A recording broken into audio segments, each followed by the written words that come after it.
Bonjour à toutes et à tous. Donc, merci d'être avec nous pour ce webinaire dédié à la conduite du changement par l'intelligence émotionnelle. On le sait, près de 75% des transformations échouent et les freins sont avant tout humains.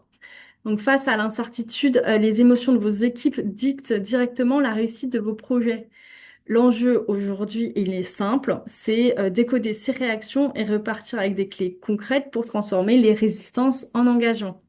Pour en parler, nous avons le plaisir d'accueillir Catherine Schaeffer, formatrice experte en leadership, gestion du changement et développement des compétences. Bonjour. Après son intervention, on prendra évidemment un temps pour répondre à vos questions. Catherine, je vous laisse la parole. Merci beaucoup, hein. Donc, je suis ravie d'être avec vous pour partager ce sujet. Je suis Catherine Schaeffer, je suis coach intervenant et formatrice et c'est un sujet qui est très cher. Comme Daria a dit, 75% des initiatives de changement échouent ou n'attendent pas les résultats souhaités et c'est vraiment à cause de l'intelligence émotionnelle. Donc, les gens qui freinent, hein.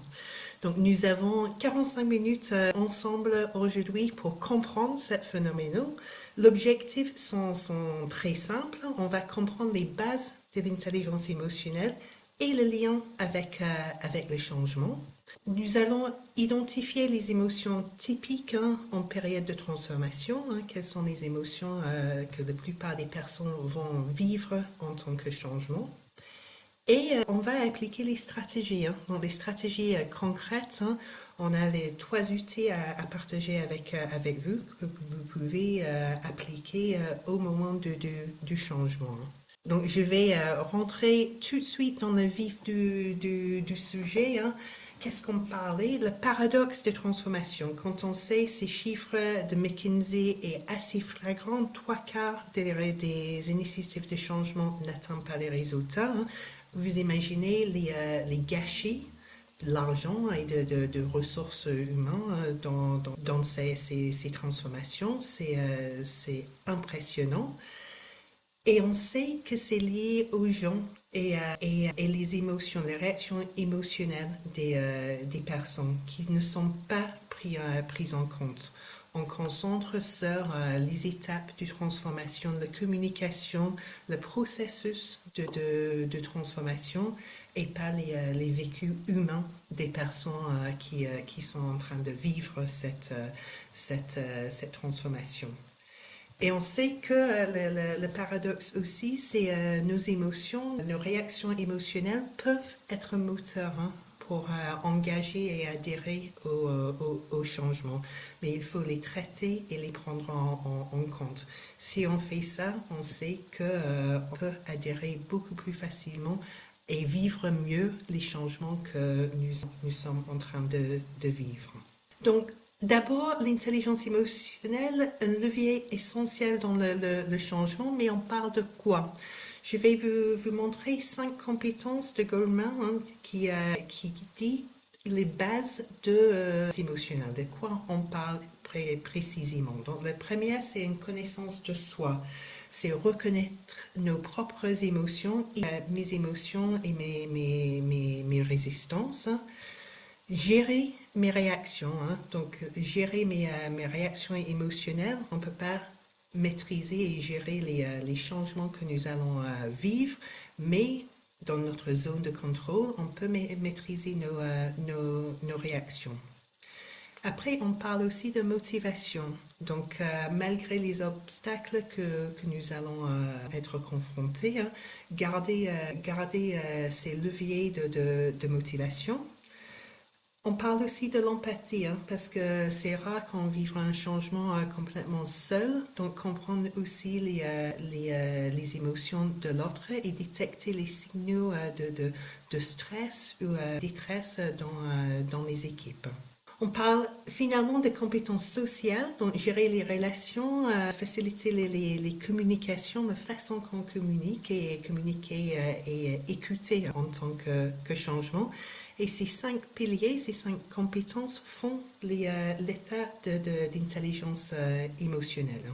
Donc, ce n'est pas juste le cerise, le gâteau. Surtout dans l'état aujourd'hui, dans le monde sur lequel nous vivons, hein. Les compétences techniques ou cognitives hein, sont importantes, mais qui sont petit à petit en étant remplacées par IA. Et on constate que l'intelligence émotionnelle devient de plus en plus important hein, dans les entreprises et dans la société en général, et ça devient encore plus un levier clé de performance. Hein. La statistique qu'on constate aujourd'hui, hein, et ça va pas cesser à augmenter, hein, c'est jusqu'à 28% de la performance au travail est liée directement à l'intelligence émotionnelle. Donc un tiers à peu près de la performance au travail est liée à intelligence émotionnelle. C'est pas du tout négligeable. Donc maintenant, on avait vu qu'est-ce que c'est l'intelligence émotionnelle. On va voir les émotions face au changement. Donc notre sujet aujourd'hui, c'est les conduites de changement. Et je voudrais partager les courbes de changement, donc les émotions que nous pouvons vivre pendant les changements. Et je vais partager avec vous les modèles les plus connus de cette phénomène. Donc, c'est les modèles de Kubler-Ross. Hein. Donc, Kubler-Ross était un psychiatre dans les années 50-60 et elle travaillait avec les patientes en fin de vie. Et elle a constaté que les patientes et leurs proches, hein, quand ils étaient face à un changement comme la mort, ils traversaient tous les mêmes phases. Hein. Et elle a créé une courbe, donc ça s'appelle la courbe de deuil, qui mappait tous ces différentes émotions. Et plus tard, hein, quand d'autres personnes avaient cette courbe, ils ont constaté que il faut qu'on fasse le deuil, hein, quand même, dans tout changement, hein, on fait le deuil de le passé hein, pour accepter le futur. Et donc, en entreprise, on constate qu'on passe pas exactement les mêmes phases que Kubler-Ross a définies dans son courbe. Donc, on voit ça dans toutes les formations de conduite de changement. C'est utilisé dans beaucoup d'entreprises et ça a venu un peu les références de les émotions, de mapper les états émotionnels quand on traverse un changement. Et je vais partager plus précisément avec vous pour comprendre cette courbe. Donc, on passe par le choc, la sidération, le déni, le refus, la colère, la peur, dépression, tristesse, et donc côté négatif. Et après, nous bascule sur un côté plus positif, donc une phase de négociation, l'acceptation, quête du sens et de renouveau, pour finir à la fin par la sérénité, l'intégration et l'engagement. Donc, je vais partager un exemple personnel, donc une courbe que moi j'ai traversée. Hein. J'ai travaillé comme responsable de formation pour Nespresso pendant 11 ans et j'ai décidé de travailler chez la maison mère qui était Nestlé à Noisiel. Donc, de changer de mon zone de confort hein, chez Nespresso. J'avais fait mes preuves, travaillé 11 ans dans une super équipe hein, pour partir dans l'inconnu à Noisiel chez le siège de Nestlé parce que c'était le siège de Nestlé à Noisiel était à 5 minutes en voiture de ma maison. Hein. Donc, j'ai gagné en confort chez Nespresso, c'était à Paris, donc j'avais 1h15 de transport. Donc, c'était la première raison pourquoi j'ai fait ça. J'ai choisi ce changement. Donc, arrivée à Noisiel, très motivée, très contente, au bout de 3 mois, ils ont annoncé un déménagement. Le siège de Nestlé déménageait à Issy-les-Moulineaux, donc l'autre côté de Paris pour moi. Donc j'étais sur le choc, la sidération. J'ai dit, ce n'est pas possible. Le déni, le refus, hein, ça va pas arriver. On a eu les bruits de couloir depuis des années que les sièges vont changer. Ça n'a jamais arrivé. Ça va pas se faire. Hein. La colère, hein. les responsables RH savaient que un de mes premières motivations, c'était ce rapprochement de mon domicile. Ils savaient qu'ils déménageaient, donc ils auraient pu me dire hein, quand même. La peur, la dépression. J'ai 3 enfants, ils étaient plus jeunes à l'époque. Je dis, je vais pas arriver, hein. Je vais pas arriver à faire tous ces trajets. La tristesse, hein. Pourquoi moi? Ça fait 30 ans que Nestlé sont à Noisiel et moi j'arrive et décide de changer. C'est pas juste, hein. Donc, partie très négative, hein. Et après, hein, après beaucoup de réflexion, hein, j'ai pensé à me dire, quand j'ai travaillé à Noisiel, donc j'étais en salle de réunion, j'ai présenté une réunion, 5 minutes après, j'étais avec les enfants en train de cuisiner, et vice-versa, j'étais avec les enfants et j'étais parachutée en réunion. Quand j'ai travaillé chez Nestlé, hein, j'avais 1h15 de temps de train où je préparais ma journée, hein. Je réfléchissais les réunions que j'avais, comment je vais aborder les sujets. Ou le soir, hein, j'ai débriefé moi-même dans ma tête avant de retrouver les enfants. Et finalement, ce temps de train, hein, ça faisait comme un temps pour moi. Et j'ai utilisé ce temps vraiment précieux que j'ai perdu finalement hein, quand j'étais beaucoup plus proche de mon lieu de travail, hein. Donc, je me suis dit, bah, ici, le Molino, ça me fait 1h30 de trajet. Mais si j'ai optimisé ce temps pour moi, si j'ai utilisé pour faire les choses à moi, ça veut dire que j'ai 3 heures par jour uniquement pour moi. Et ça, c'est assez, c'est le luxe finalement de dire dans une journée, 3 heures dédiées à moi. Donc, avec cette idée, hein, j'ai commencé à dire, bah, finalement, c'est pas aussi mauvais d'aller à essayer les millénaires. Et j'ai fini par intégrer ce changement et être engagée à le faire, hein. Donc, voici mon corbe de changement. Pourquoi je vais vous raconter tout ça, hein? Je vous raconte ça parce que si quelqu'un d'autre que moi vivrait les mêmes changements et vous disiez à cette personne, bah, vous déménagez, c'est génial, vous allez passer 3 heures dans le transport, la personne va dire, mais vous êtes complètement fou, hein. Mais ça a marché pour moi. Donc, en tant que quand on voit ces changements, il faut trouver nos propres leviers. On ne peut pas donner des idées à quelqu'un. On peut juste écouter les personnes et poser des questions et les personnes vont trouver le levier unique hein, pour basculer dans les quêtes du sens et l'engagement, hein. Donc, on ne peut pas imposer nos idées, hein. Les idées peuvent sembler complètement fou que quelqu'un va trouver, hein. L'autre chose qui est importante avec cette courbe, c'est que le côté négatif, quand on identifie les différentes émotions négatives, c'est moteur de changer, hein. Quand on dit, bah là, je suis en colère, hein, personne ne veut rester dans un état de colère, donc on commence à réfléchir, on commence à être en mouvement.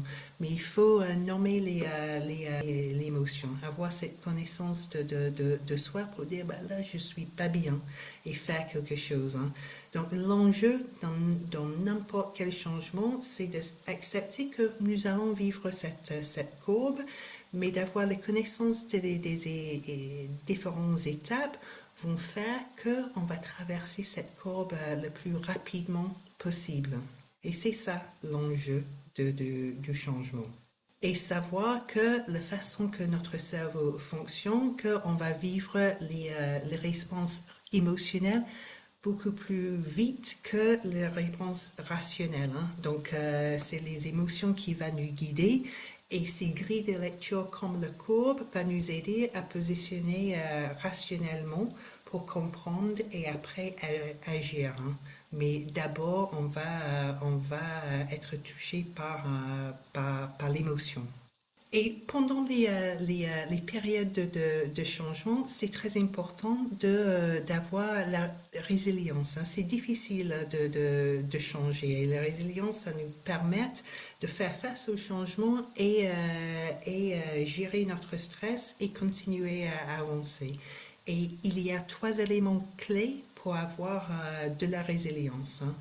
Donc, être conscient de la réalité, dès où nous sommes dans notre courbe. Hein. Donc déjà, on élimine cette partie déni et refus. Donc être conscient de la réalité, c'est le premier point. Trouver le sens pour soi, on dit en anglais. Hein.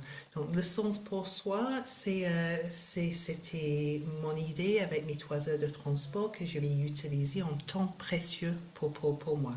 Qu'est-ce que ça m'apporte à moi-même?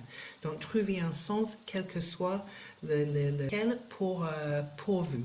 Et la troisième chose, hein, nous sommes toujours obligés de bricoler un peu. Ça passe jamais exactement comme nous souhaitons, mais bricoler avec les ressources que nous avons et les moyens disponibles, c'est essentiel pour garder cette résilience et cet engagement à l'action.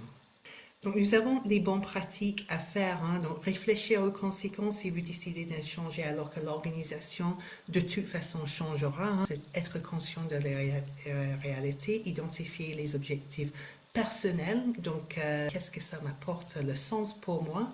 Comprendre aussi les raisons qui motivent le changement, même si on n'est pas d'accord, même si on n'aime pas ça, mais comprendre les raisons et qu'est-ce que ça va signifier pour moi, c'est aussi d'être conscient de la réalité. Hein.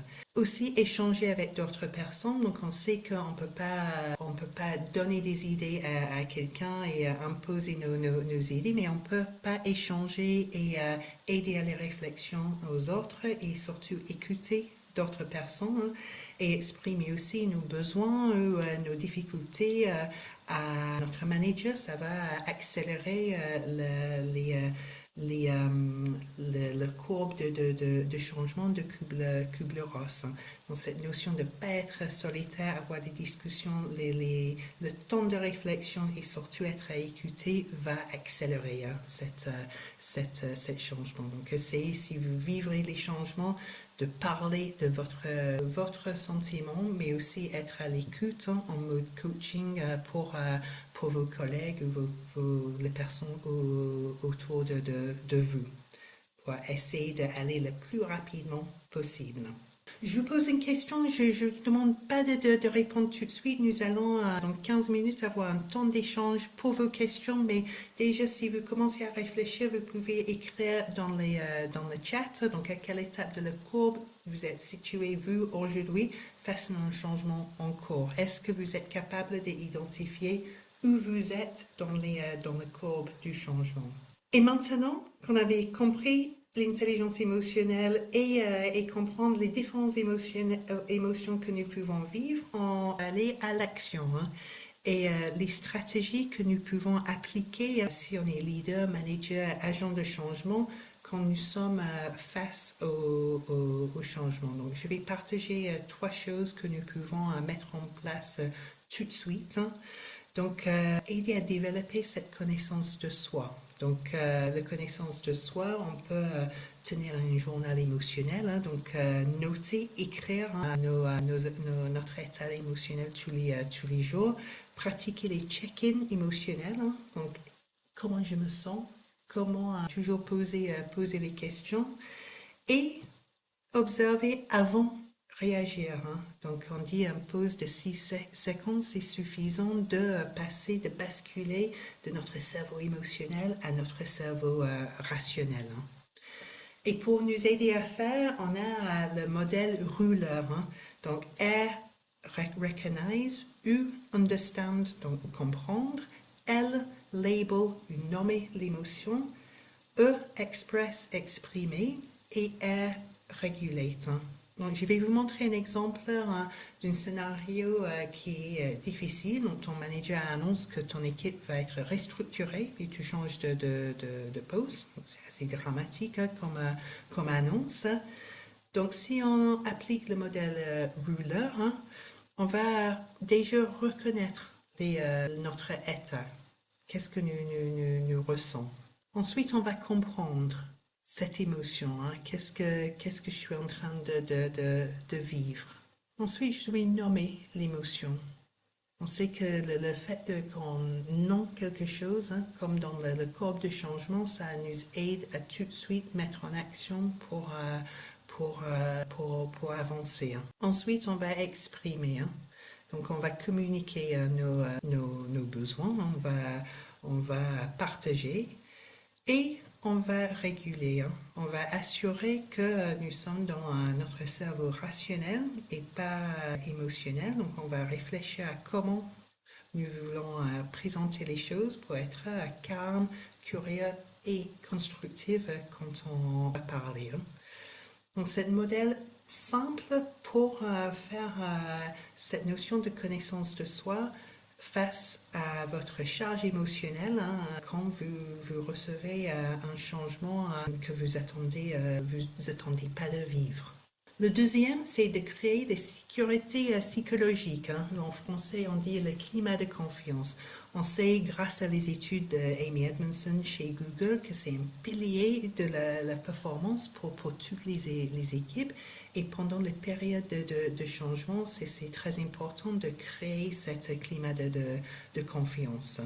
Donc, on commence les réunions par qu'est-ce qui vous préoccupe en ce moment. Donc, on prend l'attention vers les personnes, on crée l'expression, les cercles de parole, on essaie de libérer l'expression de chaque personne, même les personnes qui sont plus timides dans les équipes.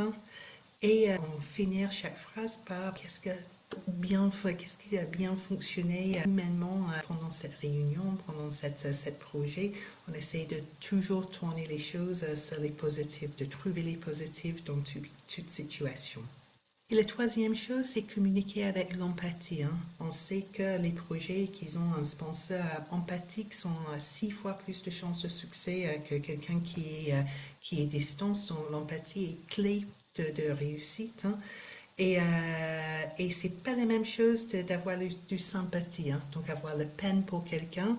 L'empathie, c'est vraiment cette capacité de mettre à la place de l'autre. Donc avoir un état empathique vis-à-vis d'une autre personne. On peut utiliser la communication non violente et dans les formations CNFCE, vous avez la communication non violente où on apprend les outils concrets comme le AAA, le DESC qui va nous armer à pratiquer cette communication constructive et qui va permettre d'avancer avec les différents profils, même les profils difficiles. On va utiliser aussi les reformulations pour être sûr que nous sommes sur les mêmes pages. On a bien compris l'état de la personne en face et on peut être prête à aider les personnes. Donc, 3 techniques qu'on peut utiliser pour avancer dans ces périodes-là. Et une autre question que vous pouvez répondre dans le chat, c'est qu'est-ce qui vous aide à parler ouvertement dans une équipe? Et qu'est-ce qui vous empêche? Qu'est-ce que vous avez besoin pour se sentir libre, pour libérer la parole? Et à l'inverse, qu'est-ce que vous empêche de le faire dans votre équipe? On va gérer la résistance avec l'intelligence émotionnelle. Donc, je vais vous partager le modèle SCARF. Donc, la résistance n'est pas un problème, c'est une information à décoder. Donc, cet acronyme va nous aider à décoder les informations. Donc, les 5 déclencheurs de menaces sociales, les S, c'est S pour statut. Donc, quand un changement remet en question le rôle de quelqu'un, ça devient déstabilisant, une menace pour le statut de la personne. Quand ça joue aussi sur les certitudes, donc on ne sait pas qu'est-ce qui va passer demain. Donc, on est dans un monde incertain. C'est générateur de stress pour beaucoup de personnes et c'est aussi quelque chose qui va épuiser les équipes de vivre dans cette incertitude. L'autonomie, on sait pour les bien-être des collaborateurs, on a besoin de plus d'autonomie, donc se sentir qu'on maîtrise, nos choix et on ne vit pas dans un tunnel où toutes les choses sont imposées et on ne peut pas échapper et décider. Après, relatedness, qu'est-ce que ça veut dire? Ça veut dire qu'on change Bah, les changements doivent casser les routines, les rituels, les habitudes des personnes dans les équipes, hein. C'est un énorme déclencheur de résistance quand ça s'ajuste ces habitudes-là, parce que c'est rassurant pour les personnes, donc c'est tout de suite déstabilisant quand on change les routines. Après, fairness, la justice, hein. Donc, est-ce que c'est juste, hein? Est-ce que le changement me semblait juste pour moi, pour l'entreprise, pour mon équipe? Si on trouve que ce n'est pas le cas, c'est vraiment une menace sociale pour nous, hein. Donc, quand on est face, et surtout si vous êtes un manager, hein, quand vous sentez les résistances de vos collaborateurs, posez-vous les questions. Pour décoder quelle est la menace, quand on décode, c'est là où on peut cibler notre réaction et être plus juste dans nos réactions. C'est très important, c'est pas les problèmes à éliminer, c'est vraiment l'information à décoder pour bien le traiter. Donc, ma dernière question, c'est quelle est la plus grande résistance émotionnelle que vous avez rencontrée récemment? Vous pouvez aussi répondre à cette question dans le chat et nous allons tous aller maintenant dans le chat parce que c'est le moment de vos questions, vos expériences, vos idées. J'ai Maria qui a posé des questions donc pour les désengagements silencieux qui sont durs à percevoir et durs à confronter. Quels leviers, méthodes, outils vous recommandez pour arrêter ce phénomène, hein? C'est une bonne question parce qu'on a des différents profils et les profils où quand les gens sont pas bien, ils sont fermés, hein. Donc déjà c'est pour ça ce climat de confiance est très important, hein. Cette sécurité psychologique, hein. On crée ce climat de confiance pour que les gens se sentent à l'aise d'exprimer, hein.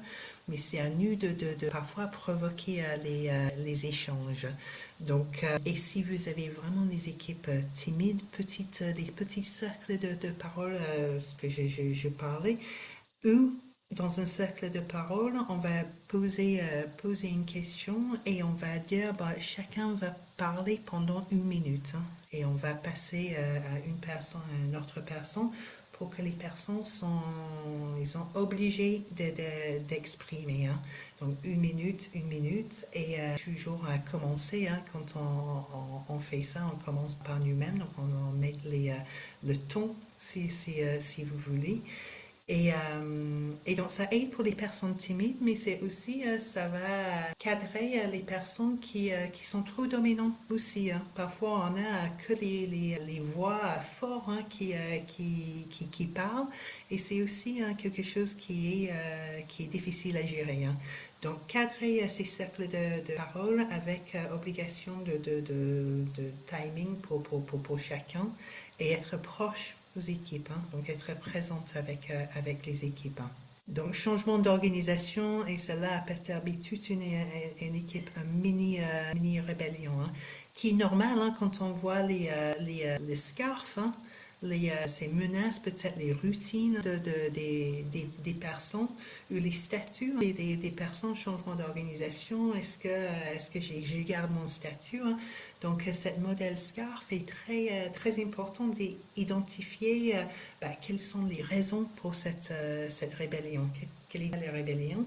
Et avec cette modèle, avec cette grille de lecture, on peut réagir dans la bonne manière, hein.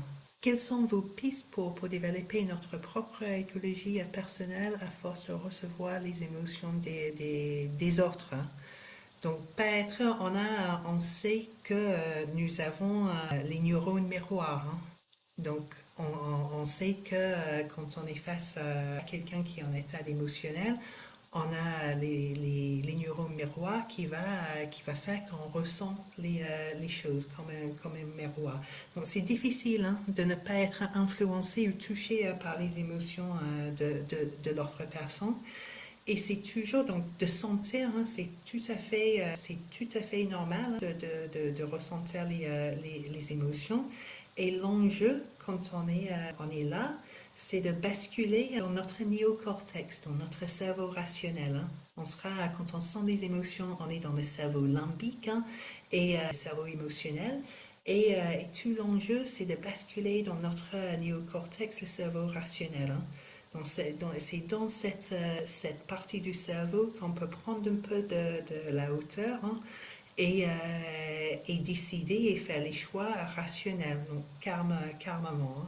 Mais on a besoin vraiment de déclencher cette partie du cerveau. La plupart du temps, on est en orthopilote, hein, donc on n'utilise pas cette partie du cerveau. Donc on doit consciemment déclencher, hein. Et dans une journée, on dit que on a à peu près 1 heure et demie où ça consomme énormément d'énergie, hein, cette partie du cerveau. Donc on ne peut pas utiliser tout le temps. Faut utiliser quand c'est important, hein, donc choisir les moments et consciemment passer, hein. Je vous conseille, si vous voulez aller plus loin, il y a un livre par Daniel Kahneman sur cette notion de cerveau, hein. Il a gagné le prix Nobel pour son travail sur le sujet et ça s'appelle en français, le titre c'est Système 1, Système 2. En anglais c'est Thinking Fast and Slow et Système 1, Système 2. C'est vraiment ça, il explique cette capacité de faire. Mais comme ça, on n'est pas en fait un barrage et on ne va pas absorber les émotions négatives fortes d'une autre personne.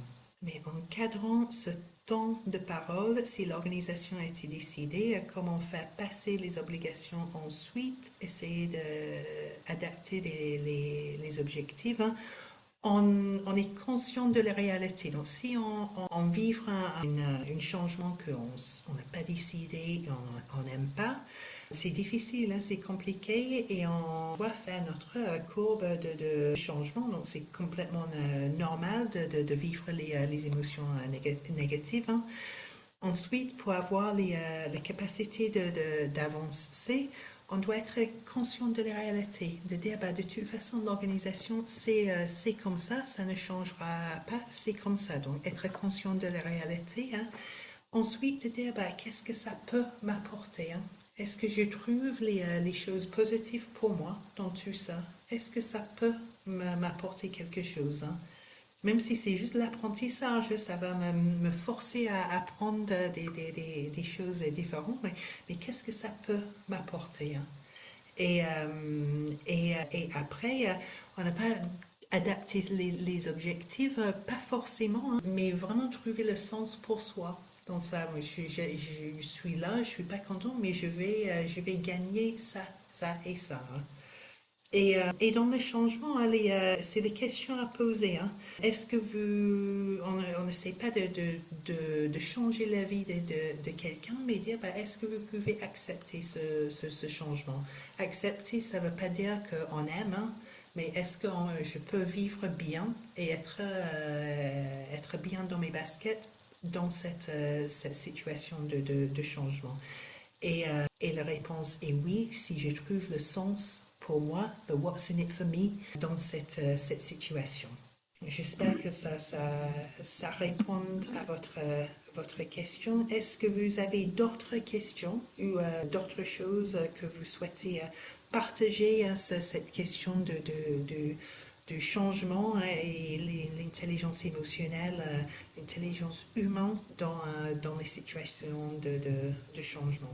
En tout cas, merci beaucoup pour votre attention aujourd'hui, hein. Et vous avez accès à les slides et l'enregistrement, hein, donc vous pouvez revoir les slides, hein. C'est très dense, hein, vous avez beaucoup d'outils et informations, donc je vous invite, avec les têtes reposées, de revoir l'enregistrement pour bien ancrer surtout les différents outils que je vous avais présentés. En tout cas, merci beaucoup pour votre attention. Je vous laisse si vous voulez aller plus loin, c'est un sujet qui vous intéresse, hein. Nous avons des formations sur la conduite du changement, sur l'intelligence émotionnelle, sur la gestion d'émotions et vous pouvez toujours contacter Myriam qui peut vous expliquer plus, hein, sur les formats plus longs qu'un webinaire si vous êtes intéressé pour aller plus loin. En tout cas, merci beaucoup et je suis ravie d'avoir partagé ce moment avec vous. Merci Catherine, merci beaucoup.